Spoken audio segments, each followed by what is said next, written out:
Friends ఇవాళ వీడియోలో మనం ఒక కాంట్రవర్షియల్ ఫోన్ గురించి మాట్లాడదాం. అదే CMF by Nothing ఫోన్ 1 గురించి. సో మరి పేరు ఏదైనా కానివ్వండి, అంటే దీని బ్యాక్ కేస్ గురించి ట్విట్టర్లో రకరకాల ఒపీనియన్లు చాలామంది షేర్ చేశారు. సో మొత్తానికి ఇవాళ వీడియోలో మనం ఈ ప్రోడక్ట్ని అయితే అన్బాక్సింగ్ చేద్దాం, అదే ఈ మొబైల్ని అయితే అన్బాక్సింగ్ చేద్దాం. సో దాంతోపాటే వీళ్ళు వాచ్ని ప్లస్ వీళ్ళకి సంబంధించిన TWSని కూడా లాంచ్ చేశారు. మరి రెండింటికి సంబంధించిన అన్బాక్సింగ్ మాత్రం నేను షార్ట్స్లలో రీల్స్లో పెడతాను, అక్కడైతే చూసేయండి. ఈ వీడియోలో మాత్రం CMF by Nothing ఫోన్ 1 గురించి అయితే మాట్లాడదాం, అన్బాక్సింగ్ చేద్దాం. దానిలో ఉండే ప్లస్ పాయింట్స్ ఏంటి, మరి 15,000 ప్రైస్ సెగ్మెంట్లో దీన్ని లాంచ్ చేశారుగా, అది 15,000 ప్రైస్ సెగ్మెంట్లో ఎక్కడ స్టాండ్ చేస్తుంది అనే దాని గురించి మాట్లాడదాం. ఫ్రెండ్స్ దీంతో పాటు ఇక్కడ పక్కకు ఇంకొక బాక్స్ చూసారా, ఇదే దీని స్పెషాలిటీ. అంటే వీళ్ళు చెప్పిన దాని ప్రకారం అయితే మరి ఓన్లీ ఈ స్పెషాలిటీని చూసే ఈ మొబైల్ని కొనుక్కోవాలా, ఇంకా వేరేమన్నా దీనిలో ఫీచర్స్ ఉన్నాయా అనేది ఇప్పుడు మాట్లాడదాం. సో దాని సైడ్ కొంచెం దీని పైన ఉన్న ఈ స్టిక్కర్ని అయితే ఇట్లా రిమూవ్ చేసేద్దాం. రెండు వైపులా ఇటువంటి స్టిక్కర్ని ప్రొవైడ్ చేశారు. బాక్స్ ఓపెన్ చేసిన వెంటనే పై వైపే మనకు మొబైల్ ఉంది. మరి దీని సైడ్కి పెట్టినట్టయితే లోపల వైపు Type C to Type C charger, user manual, బాక్స్లో ఛార్జర్ ఉండదు గుర్తుపెట్టుకోండి. నెక్స్ట్ లోపల వైపు ఒక సిమ్ ఎజెక్టర్ని ప్రొవైడ్ చేశారు, కాకపోతే ఈసారి ఇది ట్రాన్స్పరెంట్గా కాకుండా ఇలా ఉంది.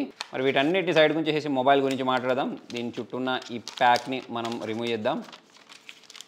సో ఇది ఫ్రెండ్స్ దీనిలో ఉన్న మొబైల్ చేతిలో తీసుకున్న వెంటనే నిజంగానే మనకు 15,000 బడ్జెట్లో లాంటిది కాకుండా కొంచెం సాలిడ్ కనిపిస్తుంది. బిల్డ్ క్వాలిటీ బాగుంది. ఇటువైపు మనకు మెటల్ ఫ్రేమ్స్ని యూజ్ చేశారు చూడండి. ఇక్కడ కెమెరా ఆ మోడల్ దగ్గర కూడా మెటల్ ఫ్రేమ్స్ యూజ్ చేశారు, మిగతా అంటే స్క్రూస్ దగ్గర కూడా మెటల్ ఫ్రేమ్స్ని అయితే యూజ్ చేయడం జరిగింది. జనరల్గా మనం మొబైల్ కొనుక్కున్న తర్వాత దాన్ని వాడుతుంటే ఫింగర్ ప్రింట్స్ అనేవి చాలా ఈజీ కనిపిస్తూ ఉంటాయి కదా, దీనిపైన అయితే అలా ఫింగర్ ప్రింట్స్ పడే విధంగా అయితే ఈ డిజైన్ లేదు, చాలా బాగుంది. నెక్స్ట్ ఇక్కడ వాల్యూమ్ రాకర్స్ ప్రొవైడ్ చేశారు.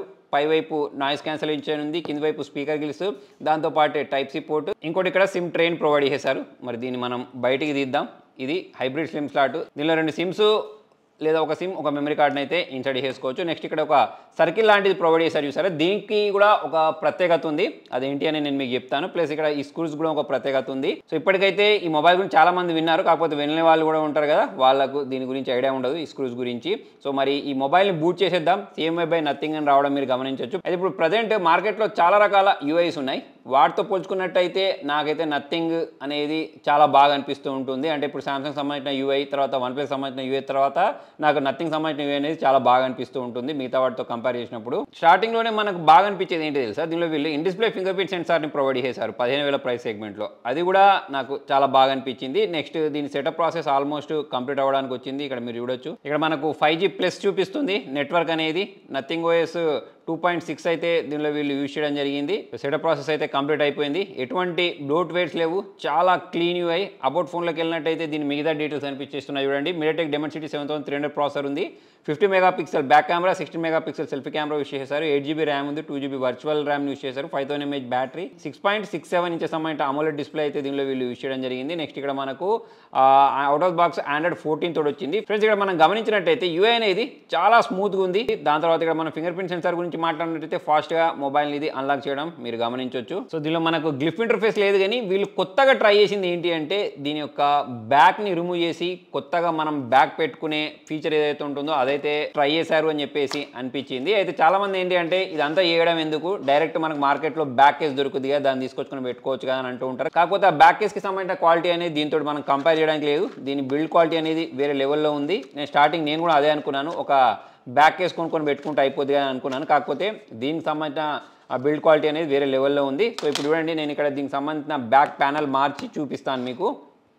దీంతో పాటే అంటే ఇంతకుముందు నేను అన్బాక్సింగ్ చేస్తానని చెప్పాను చూసారా, ఇందులోనే మనకు ఒకవైపు సిమ్ ఎజెక్టర్తో పాటు దీన్ని విప్పడానికి ఈ స్క్రూ డ్రైవర్ని అయితే వీళ్ళు ప్రొవైడ్ చేశారు. దీంతో పాటే ఒక రింగ్ని ప్రొవైడ్ చేశారు దీనికోసం. ఇదేంటి అంటే స్క్రూస్ కూడా ప్రొవైడ్ చేశారు, ఒకవేళ మనము మిస్ప్లేస్ చేసుకుంటే. కాకపోతే ప్రజెంట్ దీన్నే యూజ్ చేద్దాం. ఇంకోటి సిమ్ ట్రే ఉంటుంది చూసారా, సిమ్ ట్రేని కూడా ప్రొవైడ్ చేశారు సేమ్ కలర్లో ఉండే విధంగా. ఇక్కడ మనకు సిమ్ ట్రే కూడా ప్రొవైడ్ చేశారు. ఇప్పుడు సింపుల్గా ఏం చేద్దామంటే దీన్ని ఇప్పేసి ఈ బ్యాక్ కేస్ పెట్టి చూపిస్తాను మీకు. మొబైల్ని పవర్ ఆఫ్ చేసేసి ఈ బ్యాక్ కేస్ మార్దాం, ఎందుకైనా మంచిది. ఈ బ్యాక్ ప్యానల్ రిమూవ్ చేసి ఈ బ్యాక్ ప్యానల్ పెట్టడం పెద్ద రాకెట్ సైన్స్ ఏం కాదు, చాలా ఈజీగానే జరిగిపోతుంది వీళ్ళు ఇచ్చిన స్క్రూ డ్రైవర్ తోటి. నెక్స్ట్ ఇక్కడ ఉన్న ఈ సర్కిల్ ఏదైతే ఉంటుందో దీన్ని కూడా మనం రిమూవ్ చేయొచ్చు. యాక్చువల్లీ వీళ్ళు ఇది ఎందుకు ప్రొవైడ్ చేశారంటే మనకు వీళ్ళు దీంతో పాటు కొన్ని వేరే యాక్సరీస్ ఇచ్చారు. అంటే మనం ఏదైనా స్టాండ్ లాంటిది అవి కొన్ని వీళ్ళు లాంచ్ చేశారు చూసారా, సో దానికి ఇది యూజ్ అవుతుంది అన్నట్టు. ఈ బ్యాక్ ప్యానల్ రిమూవ్ చేసే ముందు ఈ సిమ్ ట్రేని కూడా మనం రిమూవ్ చేయాల్సి ఉంటుంది. సో స్టూడెంట్ ఫ్రెండ్స్ చాలా ఈజీగా అయితే నేను రిమూవ్ చేయగలిగాను. లోపల మనకు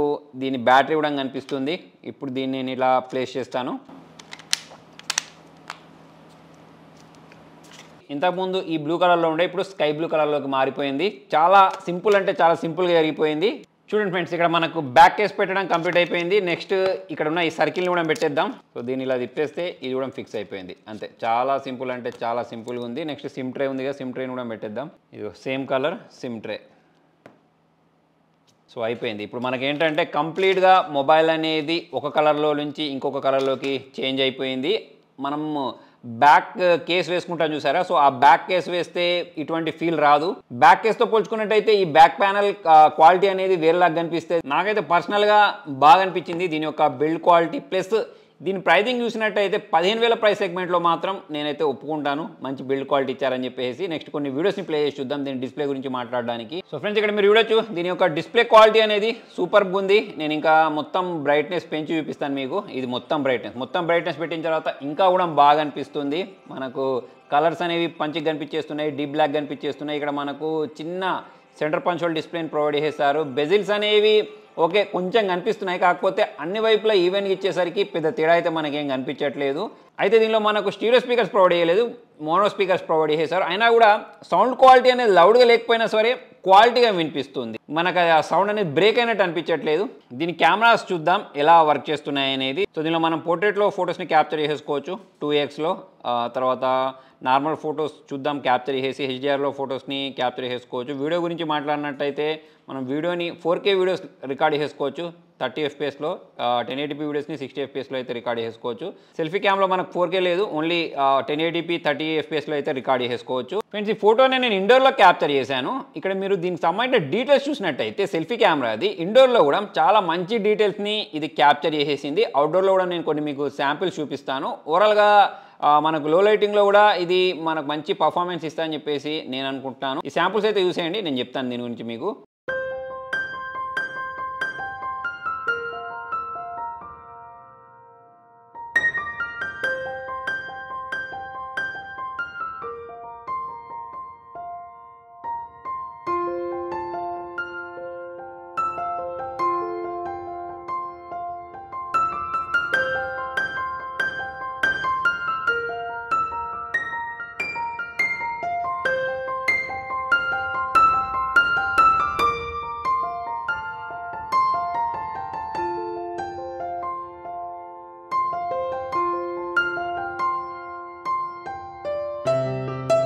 ఇలా మనకు MediaTek Dimensity 7300 ప్రొవైడ్ చేశారు. దీన్ని బెంచ్ మార్క్ స్కోర్స్ ఆధారంగా మనం చూసుకున్నట్టయితే మాత్రం ఈ మొబైల్ అనేది MediaTek Dimensity 2000 కంటే కొంచెం తక్కువ పర్ఫార్మెన్స్ ఇస్తుంది. అంటే మరీ తక్కువ ఏం కాదు, అంటూ బెంచ్ మార్క్ స్కోర్ అనేది 6 lakhs దగ్గరకు వస్తున్నాయి. ఇదే 15,000 ప్రైస్ సెగ్మెంట్ గురించి మనం వేరే మొబైల్స్ గురించి మాట్లాడినట్టయితే దాని బెంచ్ మార్క్ స్కోర్స్ అనేవి మనకు 4 lakhs 5 lakhs మాత్రమే ఉంటాయి. సో ఆ విధంగా చూసుకున్నా కూడా మనకు ఈ మొబైల్ అనేది 15,000 ప్రైస్ సెగ్మెంట్ ప్రకారం జస్టిఫై చేస్తాయని చెప్పేసి అయితే అనిపిస్తూ ఉంటుంది. మరి ఈ గేమ్ అయితే ప్రజెంట్ నేను ఇన్స్టాల్ చేస్తున్నాను, ఆడి దీనిలో ల్యాక్స్ ఉన్నాయా లేదా అనేది చెప్తాను.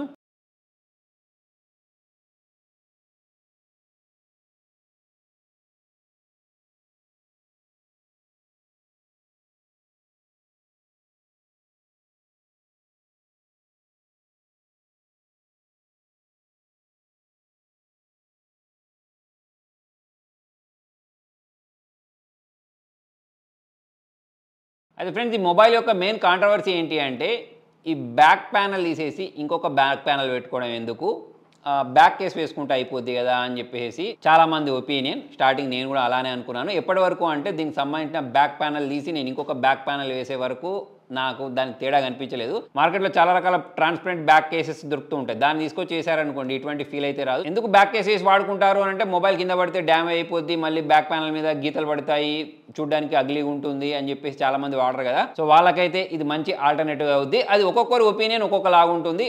ఓకే, అవన్నీ మనం పక్క పెట్టేద్దాం. ఏంటి మరి బ్యాక్ ప్యానల్ చేంజ్ చేసుకోవడానికి ఈ మొబైల్కి 15,000 పెట్టాలా అన్నట్టు కూడా లేదు కదా. దీనిలో మనకు MediaTek Dimensity 7300 ప్రాసెసర్ని ప్రొవైడ్ చేస్తారు. దాని కారణంగా మొబైల్ యొక్క పర్ఫార్మెన్స్ అనేది బాగా అనిపించింది. ఎస్పెషల్లీ దీనికి సంబంధించిన UI అయితే సూపర్గా అనిపించింది నాకు.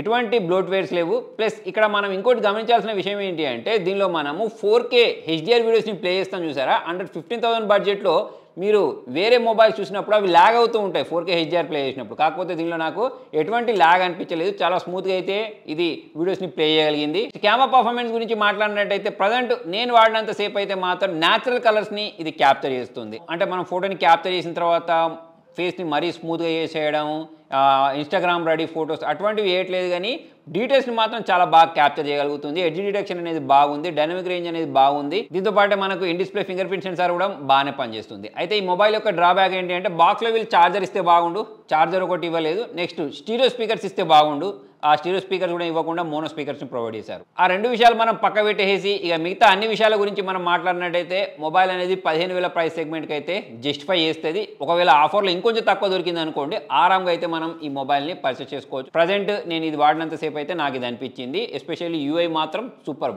చాలా మంది ఒపీనియన్ ఏంటి అంటే, మొబైల్ ఫోన్స్ అనేవి బోరింగ్ అయిపోయాయి, సేమ్ టు సేమ్గా వస్తూ ఉంటాయి, చేంజ్ చేయడానికి కొత్తగా ఏం లేదు, పిక్ స్టేజ్కి వెళ్ళిపోయామని చెప్పేసి అని అనుకుంటూ ఉన్నాం కదా. సో అటువంటి టైంలో నథింగ్ వాళ్ళు కొంచెం కొత్త చేయడానికి అయితే ట్రై చేశారు. ఎస్పెషల్లీ వీళ్ళు 15,000 ప్రైస్ సెగ్మెంట్లో ఈ బ్యాక్ ప్యానల్ మార్చి ఇంకొక బ్యాక్ ప్యానల్ పెట్టడం అనేది తీసుకొచ్చారు చూసారా. సో అది నాకు బాగా అనిపించింది. ప్లస్ ఈ బ్యాక్ ప్యానల్ ఏదైతే ఉంటుందో దీనిపైన మనకు ఈ ఫింగర్ ప్రింట్స్ ఏవైతే ఉంటాయో ఇవి కూడా పడట్లేదు. దాంతోపాటు మొబైల్ స్టాండ్స్ పెట్టుకోవడానికి దీనికి కూడా వీళ్ళు ఈ సర్కిల్ లాంటిది ప్రొవైడ్ చేశారు చూసారా. కొత్తగా చేయడానికి ట్రై చేశారు 15,000 ప్రైస్ సెగ్మెంట్లో. అక్కడైతే మనం వీళ్ళను మెచ్చుకోవాల్సిందే. ఒకవేళ మనకి బ్యాక్ ప్యానల్ మార్చడం ఇష్టం లేదనుకోండి, ఎలాగొస్తే అలానే వాడుకోవచ్చు. 15,000 ప్రైస్ సెగ్మెంట్ ప్రకారం చూసుకున్నట్టయితే నాకు బాగా అనిపించింది. మరి మీకు ఈ మొబైల్ నచ్చిన విషయం ఏంటి అనేది కింద కామెంట్లో రాయండి. వీడియో నచ్చినట్టయితే లైక్ చేయండి, షేర్ చేయండి. Thank you.